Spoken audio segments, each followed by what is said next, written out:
There we go.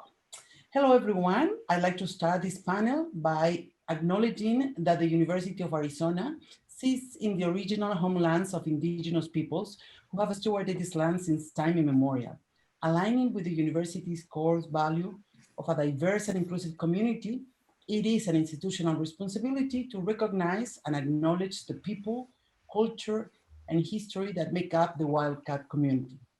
At the institutional level, it is important to be proactive in broadening awareness throughout campus to ensure our students feel represented and valued.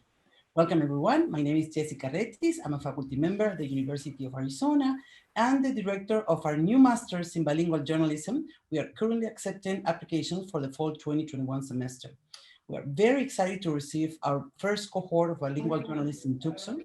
You can find more information in the link that we are sharing, and you can also email me if you have any questions. Thank you so much for joining us in this fourth session already for our fall series on news coverage of the US presidential election, gender, race, and language diversity in the digital age. Today, our panelist titled Digital News, Latinx News Media, Social Strategies for Local and International News. And we have two great panelists, bilingual journalists, by the way. But before we start, I'm going to let Ana Teresa, Vice President of NHI Student Chapter, to explain how we're going to proceed, especially for our guests that are outside of the University of Arizona, how we're going to do the Q&A. Ana Teresa? Uh, Thank you, Professor Retis. My name is Ana Teresa Espinosa, and I'll be helping conduct the Q&A portion of this panel. And if you have any questions for our panelists, feel free to put them in the chat in English or in Spanish. We can always translate. But otherwise, thank you so much and enjoy. Okay, so let's start our panel. Let me introduce our first panelist, Hilda Garcia. She is Vice President and Managing Editor for Digital Local News in Univision Communications. She is responsible for establishing editorial vision and guidelines, as well as directing day-to-day editorial operations for the 18 different Univision markets, including community news, political news, sports, and entertainment in a local level. Additionally, Garcia leads the 18 markets social media strategy across platforms, and she serves as the primary liaison between local and national teams. She is the second time, this is the second time she has run the digital local news area for all the markets. She is based in Miami and reports to the Senior Vice President for Digital Content and Editorial Operations. She was previously Vice President of Digital Entertainment in Univision from 2016 to 2019. She is an accomplished journalist and multimedia executive with extensive experience in online reporting, content production, and digital marketing. Before joining Univision Digital, Garcia was Vice President of Multimedia Content and Community Development for Entrevisión Communications Corporation, where she managed the company's online communities and digital initiatives for the radio and TV brands. Previously, she worked for the US Hispanic Media Company in Premedia, first as news director and subsequently as vice president of multi-platform news and information, covering content for the 6 newspapers and Vista magazine. She also held multimedia director roles at El Universal newspaper in Mexico City and El Nuevo Día in Puerto Rico, and was general web editor for Mexican editorial company Grupo Expansión. In 1993, she joined Reforma newspaper as a collaborator, and in 94, she became editor for the international news section, producing specialized content related to foreign affairs and leading the group of correspondents in the main cities worldwide. And I think that that's when we met in Mexico City around those years. Yes? Yes, correct. That's correct. Welcome, welcome, Hilda. Juan Andrés Munoz is Digital and Social Media Director for CNN en Español. Munoz is responsible for the editorial content of CNN Español, CNN Español Radio, and the presence of network on social media. Under Munoz supervision, CNNEspañol.com grew from mostly promotional and marketing side to a dynamic and reliable source of news and information for Spanish-speaking users worldwide, and of the CNN sites with more visits and unique users. Furthermore, he has established a leadership role for CNN Español on social media as the holder of the most followed Spanish language news accounts on Twitter, Facebook, and Google+. Prior to his current position, Munoz was supervising producer of CNNMexico.com. His duties included the coordination of resources between CNN and Grupo Expansión to offer Mexicans a news site dedicated to covering the most relevant national and international news for the country users. Munoz joined CNN Interactive in 1998. I was putting you more years than you have, Juan Andres, as part of the team and launched CNNEspañol.com. As editor, he participated in the daily news content development, including coverage of events like the war in Kosovo, the presidential elections in Venezuela, the Oscars, and the Soccer Cup. Later, he served as an editor and oversaw all editorial content of the site. In 2004, he joined CNN Español, a news editor, and a position held until 2009.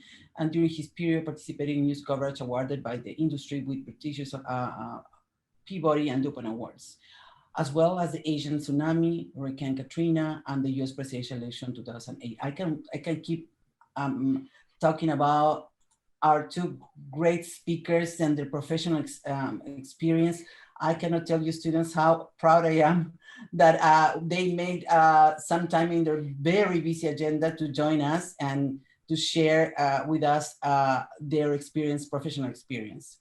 So with further ado, let's start. I got some questions for them, but please, the idea for this panel is for you also to ask these outstanding professionals about what is going on with digital Latino media, okay? So my first question would be for you both, right, Hilda and Juan Andres. I would like to start by asking you both, how have your professional practices changed since the start of the new technologies revolution? You both made the transition from legacy media, which for the ones who don't know, legacy media is the broadcast time, right? We're post-broadcast era, you know, and to new media. And from there, then to digital platforms, and from there to social media. Hilda. Well, thank you. First of all, thank you to all of you because you are opening the time as well to be with us and to be listening to us. Thank you to the University of Arizona. Thank you, Jessica, and thank you, Ana Teresa, and of course to all the students that are here with us. I would like to tell you that, yes, really, I'm the legacy media to digital, and I started to work with CompuServe in 1998. It's in the former century. So I started to work and they invited me. I was working for a newspaper in Mexico, Reforma newspaper, and I was working for Foreign Affairs. I was the editor for Foreign Affairs. The important thing here is that when I decided to move to work with CompuServe, it was very crazy for me to be thinking about technology, even when the newspaper in Mexico was one of the most advanced in terms of technology, and to trying to do a lot of specific and targeted information for businessmen through InfoCell. It was very different for me to understand what we were going to be able to do there. So I started with them and I was listening at some point about the Nando Times. And it was the first newspaper or the first online newspaper in the United States that was launched in 1996. And they were trying to do something, stories in real time. So when I listened that CompuServe wanted to hire me because it was like with a headhunter, something out of the blue, I was not looking for it. And when they looked for me and I started to do some research, I was very interested to start to work with them and to try to learn what was happening. And since then, I have been working in digital journalism. I never go back to the newspaper, even when they were telling me that they wanted to keep my place in the newspaper. You are going to regret if you leave this because virtual communities are not working well. This is going to be a fad. So they were telling me a lot of things. And at the end, well, I never went back. And the thing is that it was very interesting to build one of the first newspapers in Latin America that it was just digital without the support of any traditional or legacy media supporting this newspaper. So since then I started to work, and I guess that the first change that we suffer, it was like when you are working in traditional media, you have the schedule to cover your stories and you have the schedule to deliver the stories It depends if it's print media, it depends if you have a radio program or a TV program. So you have a schedule to do it. And it's so funny because when we started to work on this, it was like to have like how can I say, AM homepage, no? And then we started to do like the evening homepage and then the night homepage. And then we realized, and I'm talking about 1998, we started to do real-time coverage of the stories. So what we learned, the first thing is that we needed to be working faster, and the most important thing, with accurate content. And I say this because sometimes we say that we don't want to work very fast because we need to be accurate, but at the same time, somebody says, oh no, I need to go fast. And it doesn't matter the quality or the ethical, how can I say, product, no, that doesn't, it's not important for some people to do it. But no, what I learned, the first thing, it was that the journalism was not going to change. What was changing is the platform. What was changing, it was the speed or the velocity to do the things. But I guess that the same learnings that I got from the very beginning of my career until now, the ethics, the main questions that you need to do as journalists, and the main questions that you need to answer to the audience as journalists, I guess that are the same. And that's the way that I started to work on that. Then I moved to work with AOL, America Online, in 2000, that it was a huge multimedia corporation at that moment. They were the owners of Time Warner. They were the owners of ICQ, and a lot of, they were like, I guess that they were like with more than 65 brands. And what I learned to do there, and I guess that that's something that has been helping me still to be working in an easy way. It's like how you can do cross promotion, how you can curate part of the content that is provided in the traditional media to digitalize it, to say another kind of storytelling. And we have been learning, and we are still learning. I don't think that we already know everything. We are still learning how we need to do new narratives, new storytelling for the content that is provided for the traditional media to go to the digital and social media outlets. So that's what I can say. I don't know, Juan, if you want to talk about your experience on this. No, I was really interested in all that you said. I think it's a fascinating career, and looking into the company you've been working for, it's really interesting to see like how you work for Foreign Affairs, which is very traditional, then working for AOL and for CompuServe. I mean, it's just incredible. I had a slightly different but similar path. So when I was in college, I studied in communications journalism program in the University of Navarra in Spain. I'm originally from Pamplona. And back then it was 93. At least in Spain, the internet was starting to show up, right? Like you started to hear about that, reading articles in specialized magazines. But at that point, my main interest was in newspaper design, basically, and all because and this is not an Apple commercial, but I bought my Mac, my first Mac, like 2 or 3 years before I went into college, and I was so fascinated by the machine that I started, wow, this is amazing! What the things that I can do, the storytelling I can create with this machine. And I started, I had a friend that used to work in infographics for an important newspaper in Spain, and I fell in love with, using Photoshop, freehand, QuarkXpress, software that nowadays probably you haven't even heard about them, but Photoshop is still around, but QuarkXpress, I don't think so, or PageMaker, or several software from that time, and I started using those software, those pieces of software, and I fell in love with just using computers to tell stories. And when the internet came and became like a huge sensation and applied to to telling stories, I immediately did a migration between this newspaper design, which was more thought for paper, immediately thinking about screens and immediately thinking about how we can do multimedia, how to tell stories.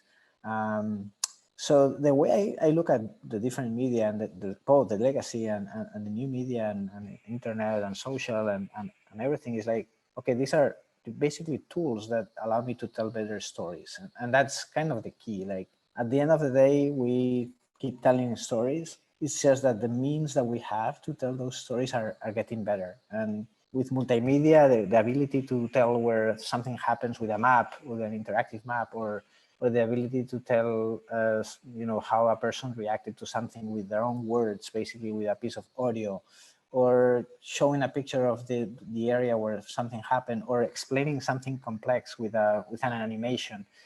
Those things that are building up to tell a better story was fascinating. And actually, in 1994, 95, we did a project in school, and basically it was telling telling a tale, basically read.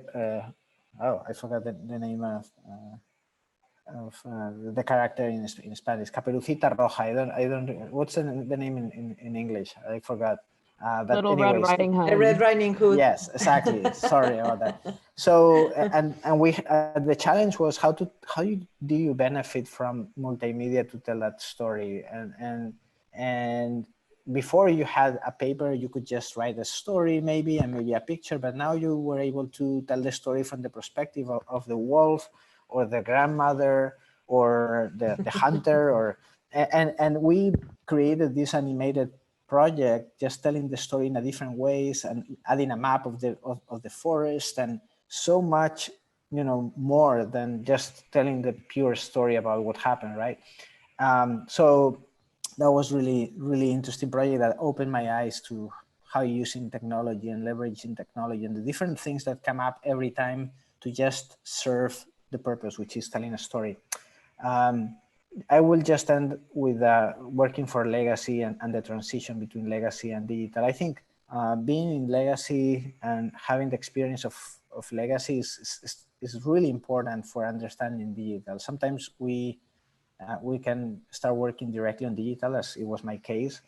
But I had a period of time starting in 2004 that I worked for TV, and I was a copy editor and editor for primetime shows. And back at that time, I thought it was kind of a punishment, like, oh, I'm a digital person and I'm working for TV. What happened? I mean, this is the end of the world. And that was my first reaction. But then I said, okay, let's learn about this experience and see what I can, what I can learn, and just apply to digital at some point when I go back to digital. So for me, it was really amazing because I developed these skills that maybe on digital you need as well, but on TV are really polished. Like, for example, the speed, like Hilda was talking about the speed. On TV, you have to be really fast because sometimes you have a rundown, you are about to go to the air, and then there's a breaking news. You have to change your headlines on the spot, and you have like 30 seconds before the air, and the anchor has to read the latest news that has just happened. And that requires a lot of calm, a lot of accuracy, but also speed, and just keep your nerves and, just be relaxed and just do it, right? And that's something that I acquired working for a legacy media for the TV. The same with writing banners, right? I was writing banners for press conferences that were happening as I was typing, literally, and that required like being very precise, not making any mistakes. And that was like a skill that later on helped me live tweet, for example, or live blog, right? Because I was really fast and experienced writing banners for TV, right? So I would say that even the experiences that you might think like, oh, this is not going to help me for digital, I just want to do digital. Well, just learning how legacy media works is really helpful to later be a really good digital journalist. I mean, you cannot say that legacy is, oh yeah, it's less important, or yeah, legacy is the past. No, actually, legacy can teach us a lot of things. Anyways, that's kind of my intro. Thank you, Juan. So I have a couple of questions, and then people are already writing the questions in the chat area. Just a reminder, we have journalism students, journalism professors, and journalists already, and mid-career journalists. Welcome, everyone. I see a lot of colleagues and friends as well. So this question for Hilda. Univision has been a leading news media company since the beginning of its years in Spanish language news in the United States. How would you describe this evolution to the new century, so 2000s, 2010s, right? How difficult it has been to evolve in the transformation of its audiences? Because now we're talking about not before in our back in our times we were talking about the audience, right? Everybody's sitting just watching the newscast, etc. But now we are in a multi-screen world and with I would say, different audiences, right? We live in the era of the fragmentation of audiences. Um, Actually, that's good that you bring this out, because for me, it's very important when I mention this to the people and to our teams, is that really we don't have just one audience. The same phenomena that we have been seeing from the very beginning of I mean, when I started to work on TV, we were talking about mass communication media. And the thing is that it started to happen with the cable stations. You used to have like one channel just providing like the, I don't know, in the morning news, the evening news, but in the middle you have like women oriented content, and then cartoons, or maybe you have the movie. So that was the way that used to have until we got CNN, by the way, no? That started to provide content just for news. But at the same time, the cable stations started to do the same, providing, I don't know, lifestyle channels, or maybe women channels, or a sports channel like ESPN. And then you have others like it's Bet, no? That it's the Bet station that they have like, that is by race, and that's more oriented to one race than to others. So we started to see that, and at the same time we are facing the same. But in the case of Univision, not just as a media in terms of the broadcasting, um, and that we have several media, is that several audiences, sorry, is that at the same time we have the waves of immigration coming to the United States during all these times, since 58 that Univision has founded.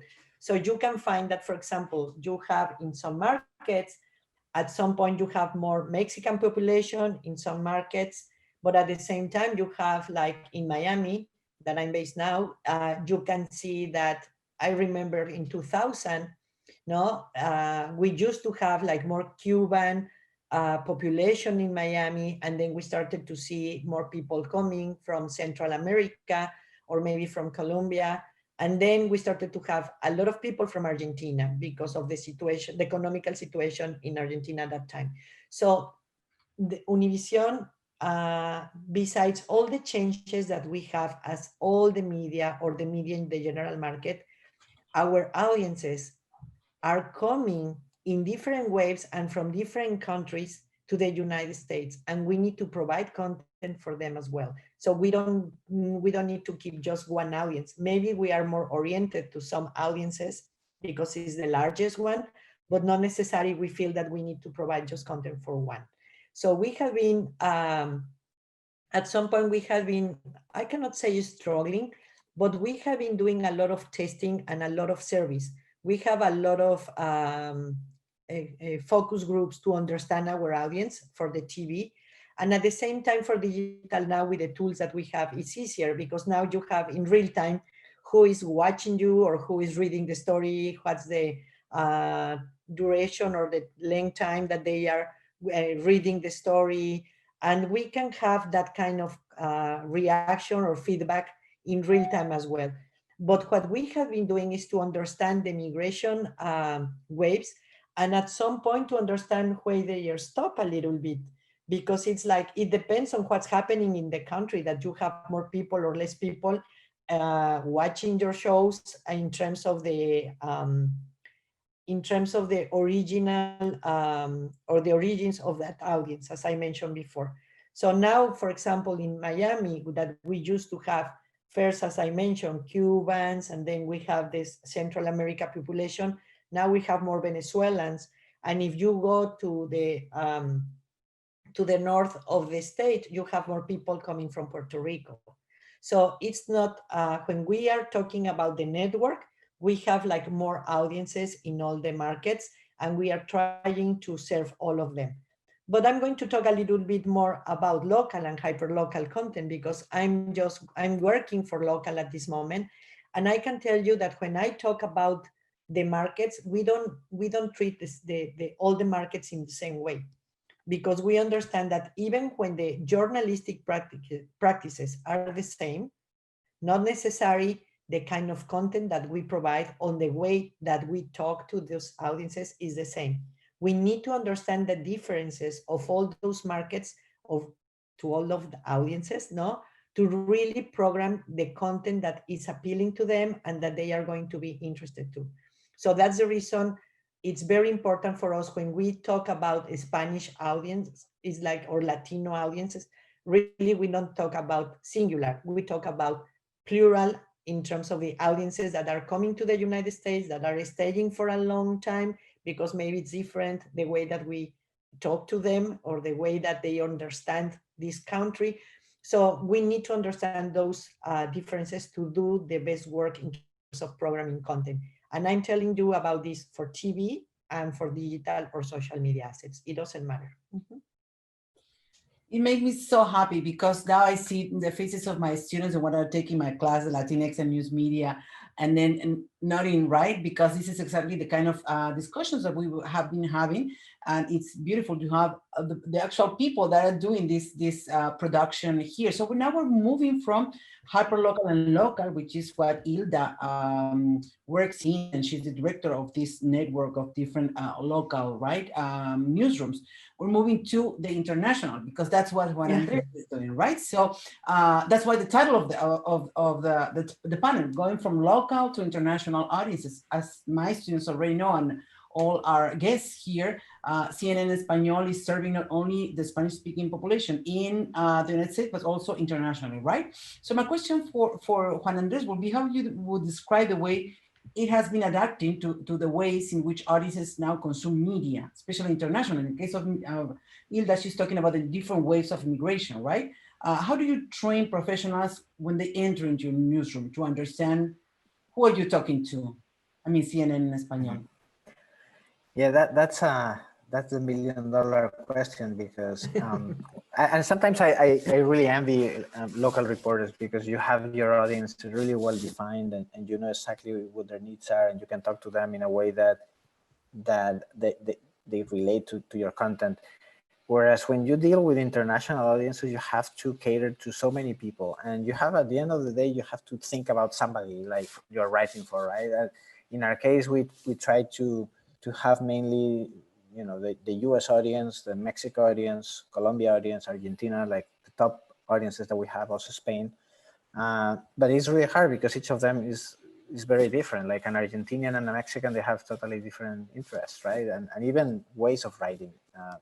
So I think for us in CNN, the formation takes a long time, right? Because when you are like a local journalist and maybe you start in a important news outlet like in Colombia, in El Tiempo, or Semana, or El Espectador, or in Argentina, La Nación, or Clarín, you have certain ways of writing, right? But it's very different when you have to take that content to a global audience, pan-regional audience, and you have to understand which words will work and which ones will not, how to write in a more neutral way, and that's not easy. There's not a manual for neutral Spanish. This is what you have to.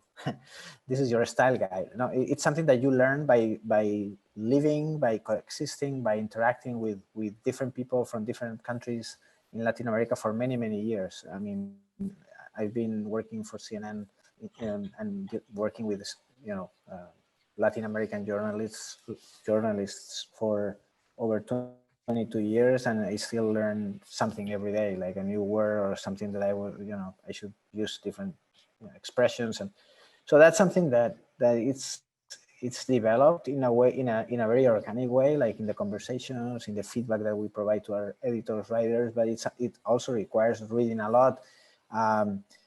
paying attention to the feedback that we get on social media. Like maybe we use some type of word and then we are, criticized, like, oh, you use this word and we don't understand that word. What does it mean? So that rings a bell for us to discuss that internally. And in our editorial meetings, we discuss a lot about language and how we should adapt to this global audience and provide constant feedback to our editors. We also make sure that we provide training for new things that come up, like new trends. If, I don't know, now with coronavirus, the consumption patterns are changing, and we pay a very close attention to drops in audience. Like, for example, we have a coronavirus podcast and it's been extremely successful.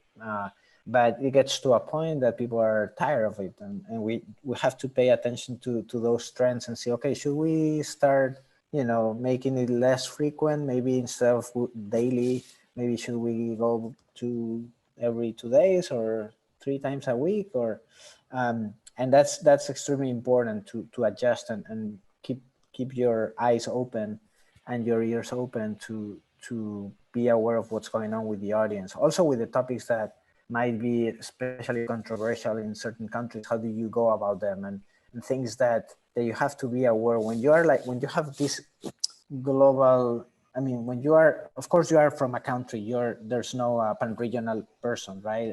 I was born in Latin America. I was born in Spain, or I was born in Argentina, I was born in, and you have your own culture and background, and that's really, you have to balance that when you are creating content.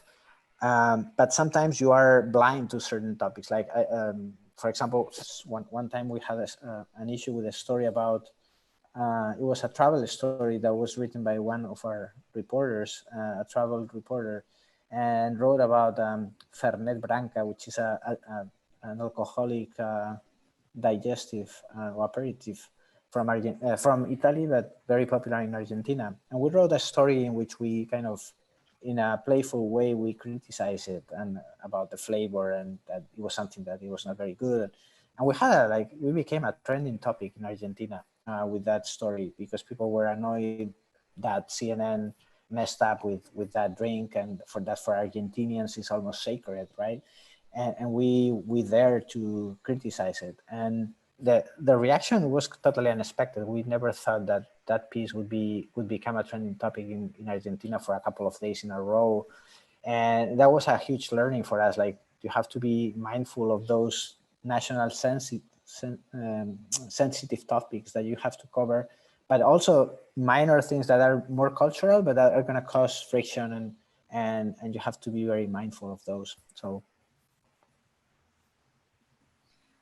Perfect. So we're gonna start to introduce a few students who have questions for you. The first one is Clara Migoya. Clara, if you'd like to unmute yourself to read your question, please do. Actually, I have answers both from Juan and from Hilda already. My question was like, how do you create newsroom practices that reflect the diversity of the Latino population? But so maybe I could go like just a little bit more in depth. Hilda, you were saying that you kind of track migration trends and rhythms. Juan, you were just talking about how you read your audiences. What kind of assessments do you do? Are they periodical? Like, what does it look like in design? Well, thank you, Clara, for the question. Is that we try to really do like a better work with the diversity, and I guess that we are still learning, because I guess that that's something that most of the media we need to learn. It's not like an ending work and that you say we are diverse. No, we are really learning, and I guess that more than ever this year we have learned more things about our audiences and about the way that we cover the stories. And in that sense, I can tell you that in the company, they have been working with a big survey in terms of what's going on in terms of diversity. And I'm not talking just about race, it's about gender, race, everything that is related to really build a diverse newsroom. Something that it's important for us is that really to try to be inclusive, no? I mean, we try to really try to be, and I don't know if it's like a good word to use, but sometimes our own audiences, they feel that we are like family, no?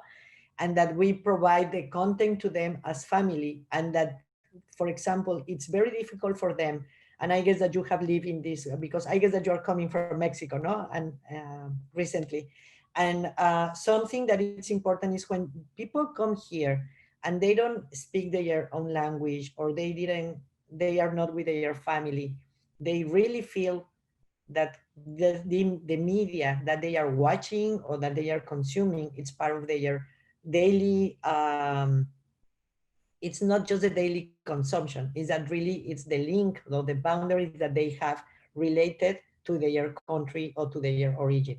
So we are like the family. So that's something that they perceive from us. But in our side, when we have people that is coming to work from Latin America to the United States, or we have people that have born and raised here in the United States, we need to obviously to try to build a diverse newsroom and to listen all the points of views. I guess that's something important that Juan was mentioning. It was related just to the language, no? Just to the language, because when we are trying to build, when we're talking about diversity, and when we are talking different audiences, not just the immigration, it's coming from the other countries to the United States.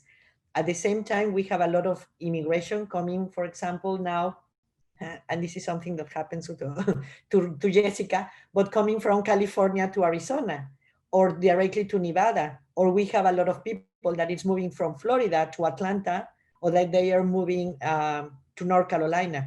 So we are facing this kind of diversity as well, and we need to assess constantly what's going on in our own newsrooms. We cannot say that we already have this assessment and this is our audience.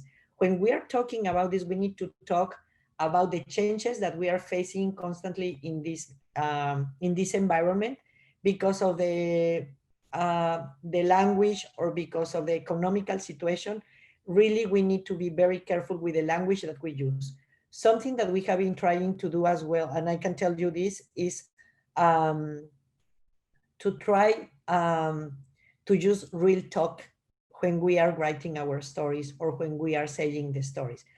We don't want to appear like that we are far away from our audience, because we want to, that I guess that you are very involved with, you were saying with climate change, or with, no, it was not with weather, it was, what's your expertise? Well, in general, environmental journalism, yeah. Environment, okay. So when you are writing about it, if you write it like if you are the expert, but you are the expert talking like if you are in the NASA, nobody's going to understand overall for the audience that we are serving.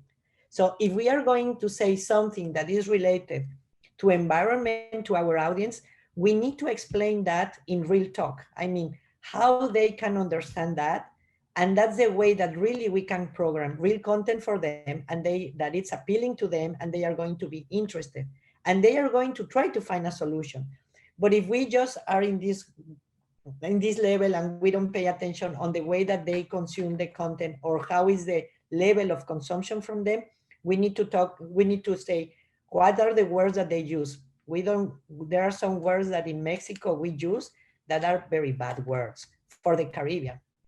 So we need to be careful with those kind of things as well. So when we are talking about diversity, we need to listen in the newsrooms. First of all, within the newsrooms, all the aspects or everything, all the angles that are happening related to just one story. It's not that we just, how can I say, that we say one direction and we move in that way. We need to accept that. On the other hand, is that the newsrooms needs to be diverse as well. And we have been working hard in all the company to support that.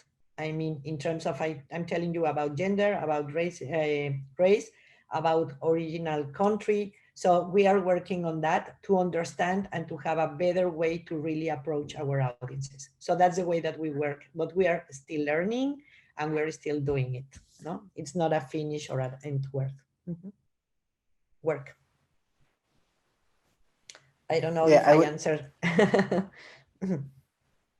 I would just add, because I think you covered that very well. But yeah, we try in the hiring process that when we hire people to make sure that we have a diverse as we can. We also try to bring all the voices relevant to conversations whenever we have an editorial coverage that we're going to tackle, like, ask different people from different areas. We also hold a weekly meeting with our correspondents in the region to make sure that our coverage is like in tune with the interest in the region, and we are not diverting from that, and they hold us accountable, and they keep us like on the topics that are relevant to the region. It's not just our perception, because sometimes you can have this clash between what you see from Atlanta or from Washington or from the US towards Latin America. And another different view and outlook is what they see with our bureaus in Buenos Aires or in Mexico City. They look at their own problems in a different way than we do. So we always try to have this healthy conversation with them, like, hey, are we in the same page or not? Are we totally asking for things that don't have anything to do with the current situation? And I think that helps us a lot. And they also strive to give us all the feedback and the insights of the country, how things are working in the country, because not everybody has been in those countries, and that helps a lot. The last thing I would mention is that in particular in my team, I try to have people from all over Latin America, and actually based in the different cities in Latin America, so that whenever there's something, I can have like a real first-hand experience of the topic. I don't know, in Chile or in Montevideo or in Lima or in Quito. Like, okay, what's happening there? Like, tell me how you are seeing it. And it's not just the perception that we get, but we have people actually on the ground telling us. I want to jump with one question. We have a virtual room full of journalism students and journalism educators, as well as journalists. So I would like to ask for you both for your advice for those who want to catch up with the digital and social media world.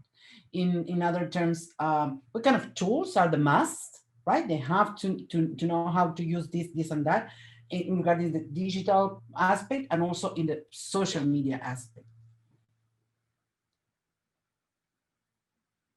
You're muted, Hilda. That's the phrase for 2020. You are in mute, no?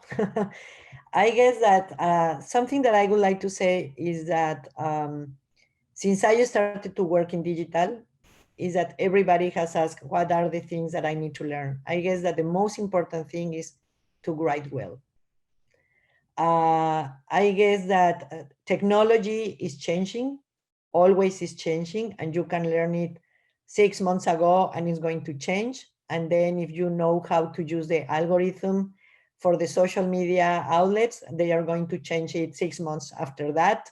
So in terms of technology and in terms of tools, they are going to be changing all the time. And I guess that the most important there is that you should be very open to learn every day something. And I guess that if you study journalism, is because you are a curious person and you want to learn every day. So in that sense, I guess that it's something important. But for me, it's, if you are going to be working on this, you need to write well, because if you write a post, if you write a screenplay for a video, if you are going to do research for a documentary, if you are going to have a talk show, if you are going to have a podcast, everything, anything that you do, you should be writing well. I guess that that's the most important thing. And I always say this to all the students, is that you go to sujeto, verbo, predicado. I mean, you should be very direct. You should be writing in a very easy way to be understood. When we try to do or to do the things like more difficult to understand, people are not going to be with us. And I would like to go back to Clara's question before, that she was asking about the assessment. No, if we know what are the audience interest. I guess that if you are going to be working on this, you need to understand the needs of your audiences always. So we need to really write to them, and really we need to understand them. I guess that that's the most important thing. We need to feel empathy for the people that we are going to write about. And I'm telling you this because with the pandemic, if I learned something, it's to be more related to the audience that we serve. And overall, it's not just about Latinos, it's the underserved Latinos, the essential workers, how we were going to help them with the content that we were programmed in social media, in digital, obviously TV and all the platforms that Univision owns. But in my case, digital and social media was to really try to explain them what was happening and what is still happening in terms of health, finance, housing, job, no, employment. I mean, everything, all the aspects of their lives were touched with the pandemic. And the only way to really work with them to really work for them is to be writing very easy for them, to explain everything, not just translate from English into Spanish. It was to translate into the basic Spanish or into the basics that they can understand what's happening. And I started to cry when I listened one guy interview in Chicago that he was crying and saying, guys, thank you, because after 3 weeks, I understood what the pandemic is. He was not able to understand for the authorities or for everything that was happening at that moment or from their workplace. He was not able to understand what was the meaning of the threat of the pandemic to his life until he started to listen to things in Spanish. But the effort was not just to speak in Spanish or not just to talk. It's like how you were going to translate that into a basic language for them and how you were going to be writing the stories and saying the things in an easiest way for them to understand, because it was a threat of life of death. It was really important for them to understand.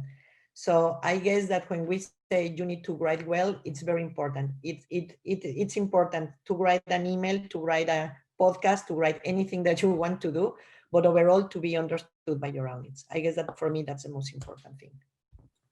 Juan? Wow.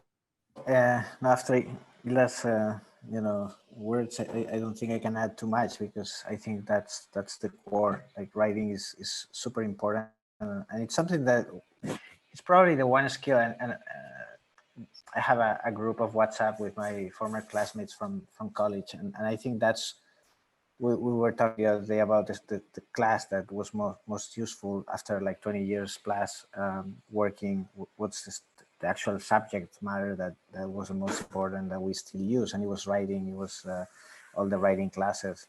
And I totally relate to that. Also, the audience is super key, because the first thing that you have to think before you start writing is the audience. Who are you writing for? If you don't have a clear picture of who you are writing for, even if you are a great writer, it's gonna be missing the point, right? Because you have to take that audience into account. But if I had to add something else, just to give you something more, I would say that I agree with the thing about tools and technology and all that. I think that just a basic knowledge of or understanding of what technology can do for you is extremely helpful, because I'm not saying that you have to learn each programming language or each new tool that comes, about, but just understanding the principles that govern, computing, for example, that you can scrape a site and then you can, save so much time doing something if you can at least understand that there are tools that can do that for you very quickly. If you understand that there's an app for transcribing an interview, so being really, really aware and being, on top of new tools that come up that can help do your job more efficiently. I think that's one critical thing. Like, okay, you want to do something, go to the internet, look for something that can do it. Ask your peers on social, hey, what's the best tool for X? X, Y, and Z. Because one thing that we tend to do is that we tend to be very inefficient in journalism. First of all, we write the same stories every day. You know, we wake up and we write the same thing that we wrote yesterday or a month or a year ago. So there's a lot of inefficiencies in our profession. So I think this is something that can help us. Also learning about the business side of journalism. I mean, I think it's important to know about digital journalism from the point of view of content creation, but understanding the basics of the business is extremely critical, because sometimes, I mean, right now we talk a lot about the crisis in media and because they are not profitable or whatever. I think understanding how the business works, I think it's really critical. I would say the other is like the best way to learn these new tools, whatever thing that comes up, it's just practicing. So I would say produce.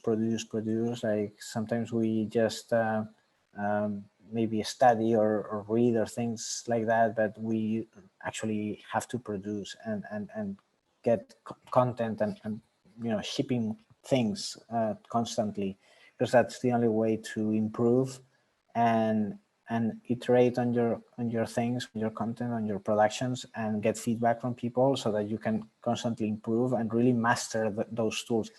I'm not talking about the specific tools, whatever tools that you need to produce what you have to produce, just learn how to use them.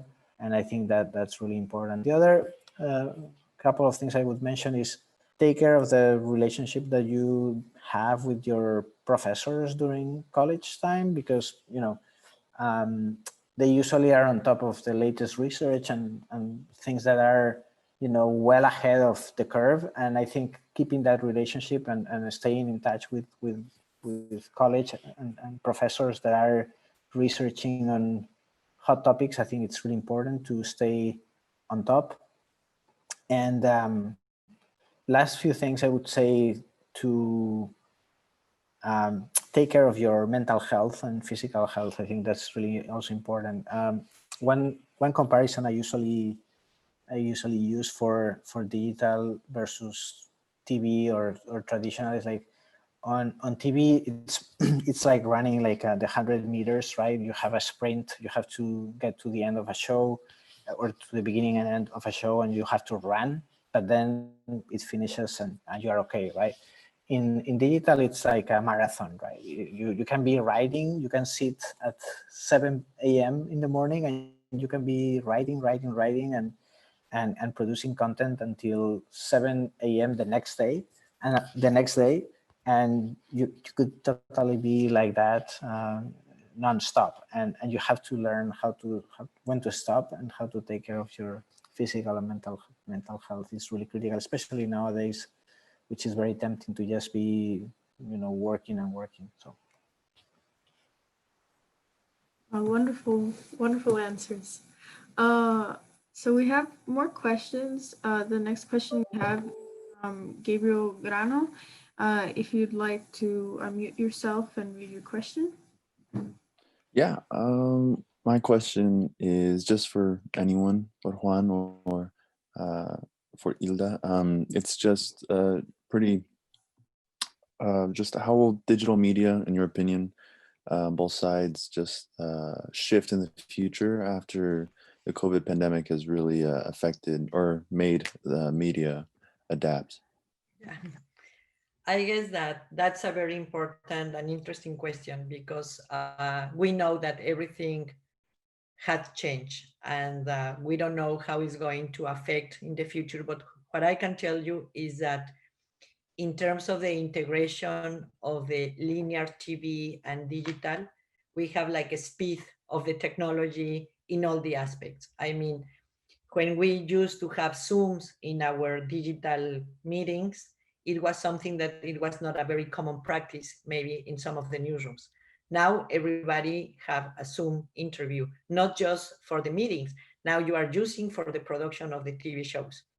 So I guess that the speed in terms of the usage of the technology, we speed it. And I guess that that's a very good thing in terms of the integration of the multimedia production. I guess that that's one thing that I guess that it's important. The second thing for me is that we understood, at least from my perspective in terms of a local is that the pandemic is a global thing, but the impact it's very local or hyper local. So for us, it's very important to understand what's going on with the vaccine and what's going on happening with the tracking, with the Johns Hopkins visualization map, that it's amazing, no? But at the end, I need to explain to my audiences what's going on in their local neighborhoods or communities. I mean, if they are sick, what's the hospital that they can go? If they need a food bank, if they need employment, if they need to do the schooling or the housing or to avoid an eviction, also everything that were happening in their lives, it was very local and hyper local. And I guess that we need to keep, even when we say that every day, or we have been working for local or hyper local since I work with them, it doesn't, I guess that in this case, we are really practicing, and I guess that we should do that. The other thing is that a lot of people, and I don't know if you had read this, but a lot of people have been consuming local content, and it's like the revamping or of the local media with the pandemic. It was like a huge peak that we got. And I guess that one of the challenges that we have as an outlet or as a media is that how we can keep those audiences with us. We need to keep doing our job, and we have been doing this now with the electoral process in the same way or the same treatment that we did for the pandemic. We have a national race at this moment. We have a national presidential election process, but at the same time, we have a lot of local issues and a lot of voting and a local things that are happening. So we are providing content for these markets as well. And I guess that this is important to mention to all of you, but we are running 18 markets and we are running 18 different political pages, because we are doing one by market with all the topics and all the issues. That's very difficult to find in an outlet because most of them are running national or doing things with networks. So one of the learnings is that we need to go deep, deep, deep in terms of local local situations. The other thing is that the funding, I guess that it's important to find out. It's not just, I'm not just talking about Univision, I'm talking about all the local newspapers that had shut down because of the crisis, no?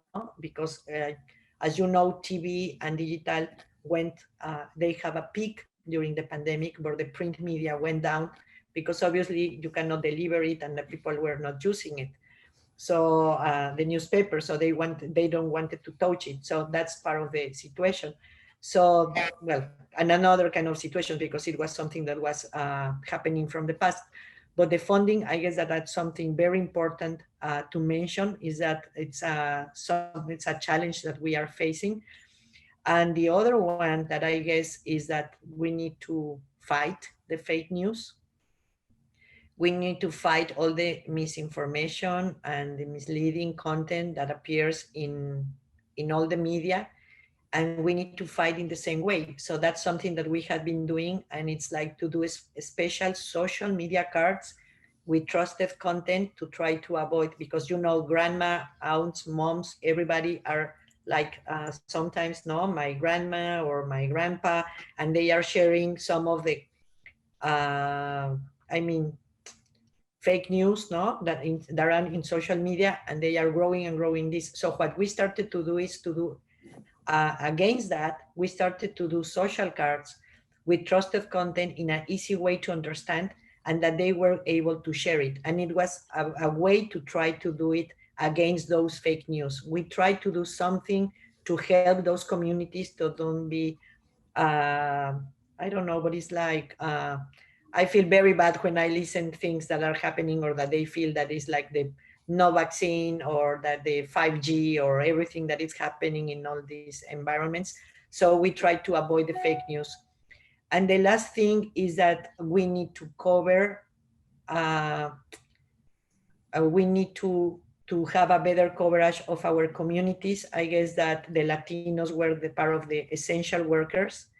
we need to do the coverage of the path of recovery of our society and our local communities. So for me, those are the challenges and learnings coming from after the pandemic. So let's see, in 1 year we can talk about that. But for me, at this moment, it's very, very important. Mhm. Yeah, for me, just a couple of things to add because you were super thorough with basically most of the issues I was gonna bring up. Just to more one, the role that we play, how important we are. Like for me, it was really impactful when we were issued cards to be able to circulate because we were considered like a first responder or like a real service, like an essential service. And of course we know that journalists, we tell the truth and we search for the truth, but that physical paper saying that, oh, I'm a CNN employee, so I need to move around freely because I'm covering and I'm a first responder. That was a really important thing. So media as a true server of society and really giving people the information that they need for questions of life and death, because that's what we've been facing and we face now. So that's how critical our role is. So just to value ourselves. And the other learning and interesting thing is that take ourselves a little bit less serious in a sense, because I remember, like, for TV you have to always be so polished, like you have to be perfect, right? Like perfect lighting, perfect camera shots, perfect makeup, perfect everything. And these few months have taught us that that's not the most important thing, that we have to go on the air and convey and tell the stories and relevant information, even if it's from your bedroom with your bed in the background, or with poor lighting or with bad connections. At the end of the day, is the message what is important. So I think that was another important learning from this pandemic. Correct. I agree. So we have actually it's a comment from Sandra Baltazar. Thank you for attending. Sandra's in California. If you want to mention your comment, Sandra, thank you for attending. Thank you. I didn't want to take the space for the students because I know the students learn from this, but I just wanted to say thank you, and that I really echo all the information that you provided. I said retired from journalism after 18 years and joined UC Riverside's Public Information Officers team. But the role, now behind the scenes, sort of, right? The role is still the same. You take the research and write it in as concise and clear as possible. So writing is the essential part of the job, and still communicating. So thank you for all the work that you do. The way you communicate to the communities, really appreciate your work. And so it was really more of a comment than anything else. And I'm here to support. Obviously, I just want to learn.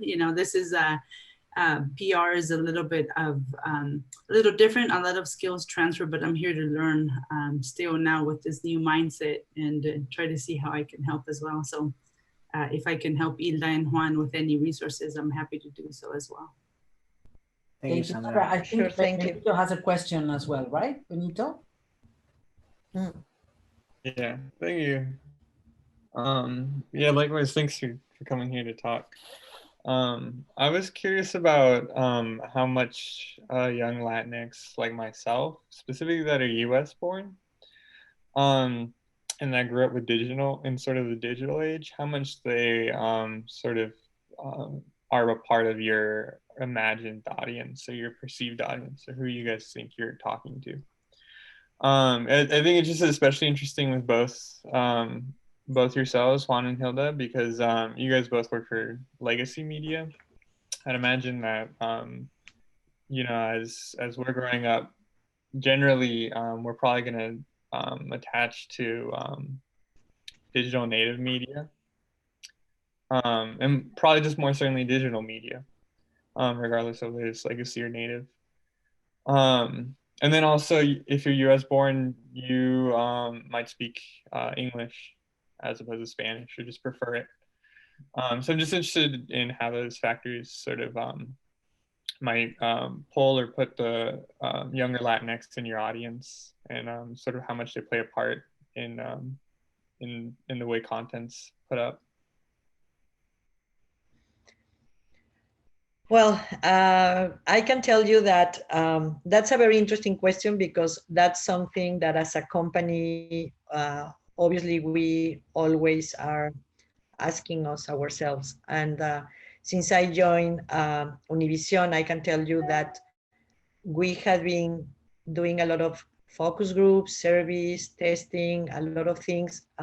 We used to be having a lot of media in English with the idea to reach younger audiences. And at the end, we forgot the core audiences that we were serving. So now we are working more with I can tell you, with the Spanish audiences in this case. But what we are doing is to try to build another kind of content to reach younger audiences. It's not like a complete media, but we are doing, maybe it's less than we used to do, but we are trying to do more effective. So obviously we are doing more visualization or graphics, no, more mapping of the kind of content that we offer. I hate this word, but it's the only way to explain it. That's what we are doing, more snackable content, no? That is that we are like doing, instead of doing a documentary that the length is 1 hour and a half or 1 hour or something like that, we are doing small pieces of 6 minutes, more or less. Actually, we just launched one that was My Historia COVID, or Historia COVID, that it was like a recognition of all the essential workers, the Latino workers, in the way that they were facing the pandemic. And we did it in Spanish and English. The idea is no more than 6-8 minutes per piece. And the idea is to try to reach more audiences, no, to explain this. The other thing that the TV has been doing, and it's not about language, because I guess that's something that is very important for us, is that when we are talking about the Hispanic audiences, we don't want to mention that it's because they speak English or Spanish, or the younger generation speak English and the older Spanish. We need to mention something that is more important for us than just the language, that is bicultural. And when I mention this, is because you are in 2 words. It's not just the language, it's that you are living in 2 words. And we need to find out, as I mentioned before, not just the translation from English into Spanish, or in this case, from Spanish into English. I guess that we need to find out the kind of content that we need to provide that is appealing to the new generation, that maybe it's not the same one for the actual audiences that we are reaching now. The other thing that it's important is that we are working with a group of students. We have an agreement with a university here in Florida, and we are training them, but at the same time, something that we are doing in digital is letting them to provide ideas in the way that they would like to be reached. So that's not, in those meetings, I'm not participating because I'm the older in the team. So I have like an idea about the content. So, but what we do is that we leave them to do some of the campaigns in social media, some ideas in terms of video production, and we leave those ideas to them, and they are helping us to really start to understand another way to do the storytelling for those audiences that are younger than us. Because it's like, I feel that all the generations have our ideas. I guess that my parents used to have one kind of consumption, and my grandparents and everything, but at the same time, almost was the same. But we have a disruption now, and I'm not talking about the millennials, I'm talking about Generation Z. I guess that it's another kind of story. They know a lot, but they consume the content in another way that we are not providing. So that's the reason we are trying to listen those students or those young people, no, to help us to understand how we should be reaching the audience. What we are doing is providing the tools, providing the outlets, providing the channels, where they can be reaching audiences of the same generation. So that's what we are doing. But again, it's the same situation with all the assessments that we do for everything, and for the diversity is not just, as I mentioned before, it's not just race or it's gender, or even is demographics as well. So we are doing that in daily basis. So we cannot do it. We cannot say this is the way that we're working now. So we are testing, we are looking for different kind of content, for different ways to present the stories, and some of the tests that we have been doing are working well. But we need to have to do more. Mm-hmm. Yeah, I would say the same, but we're not as developed as Hilda's organization in this approach, because basically we have such a large audience in Latin America that haven't been able to really deep down on Latinx younger people in the US. We work very closely with our colleagues on CNN.com, and now it's something that in CNN we are working very hard on that, like looking into pieces of content that can travel, and that can work in both languages. They are very mindful that we have a large audience in Spanish, and that we need to create content that works for both. And we are doing more and more of that, but still quite far from that. One of the obstacles that we have is that, being a legacy, as you said, you have certain ways of doing things that are hard to change overnight, and sometimes you are like kind of not scared, but very mindful of changes that might alienate some parts of the audience by doing something different. So we constantly think about developing specific products for that audience, not just changing all the product, but developing specific products. And we're working along those lines. For example, a 2 or 3 years ago, we developed this initiative called CNN en Marcha, and basically it was like it was a CNN track, like a track that had a social media studio inside, and we drove around the country, mainly during election cycle. Actually, it was 4 years ago for the election cycle last time, and it was really interesting to get closer to the Latino communities, small younger communities that would get close to our track and interact with us in social. We also use it for Copa America coverage for soccer, and really reach out to that younger audience that follows the Mexican or the Latin American teams. And it was a really interesting experience, just getting to know those audiences from, meeting them face to face, like actually on the road. And we learned a lot, but we still need to develop more products. That was kind of an experiment that we did, but we really need to do more of that. Well, I have so many more questions, but we're running out of time, and some students need to go to some other classes. And then I want really to thank other professors and journalism students from other areas and states to participate that attended this panel. And I really, really want to thank Hilda Garcia and Juan Munoz for attending this event. And also, before we close, I would like to remind everyone the importance of participation in these elections. Please vote, please. It's very important that we have a say in whatever is happening for this country. So please do that. And Hilda and Juan Andres, I know you're my friends. I've known you for so many years, but anytime we meet and I hear what you think about what's going on, I really learn from you guys as well. So thank you very much for accepting the invitation. No, thank you for the invitation. And I guess that we listen very interesting questions, because we work in daily basis, and sometimes we don't have enough time to stop, and listen to ourselves what we are doing. So thank you so much for this opportunity.